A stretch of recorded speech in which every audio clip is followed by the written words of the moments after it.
ముంబై నటి జత్వాని వేధింపుల కేసులో సీనియర్ ఐపీఎస్ అధికారి పీఎస్ఆర్ ఆంజనేయులను తొలి రోజు సుదీర్ఘంగా విచారించారు సీఐడీ అధికారులు. ఉదయం 10 గంటల నుంచి సాయంత్రం 5 గంటల వరకు పీఎస్ఆర్ను విచారించారు సీఐడీ అధికారులు. ఇవాళ కూడా పీఎస్ఆర్ సీఐడీ విచారణ కొనసాగనుంది. ముంబై సినీ నటి జిత్వాని వేధింపుల కేసులో సీనియర్ ఐపీఎస్ అధికారి పీఎస్ఆర్ ఆంజనేయులను తొలి రోజు కస్టడీలో భాగంగా సుదీర్ఘంగా విచారణ జరిపారు పోలీసులు.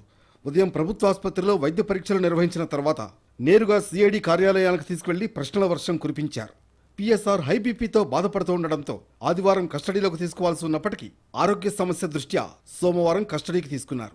సాయంత్రం 5 గంటలకు మరోసారి వైద్య పరీక్షలు నిర్వహించి అనంతరం సబ్ జైల్లో పీఎస్ఆర్ను హాజరుపరిచారు.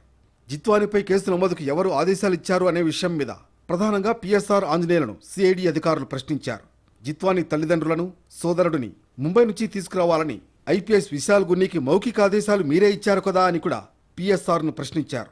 సీఐడీ అధికారులు సేకరించిన కాల్ డేటాలో ముంబై వెళ్లక ముందు, వెళ్లిన తర్వాత అక్కడ అధికారులతో మాట్లాడినట్లు కాల్ రికార్డ్స్ నమోదైనట్లుగా కూడా పీఎస్ఆర్ దృష్టికి తీసుకొచ్చారు.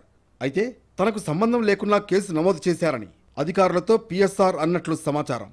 నేడు పీఎస్ఆర్ను సీఐడీ అధికారులు విచారణ జరపనున్నారు.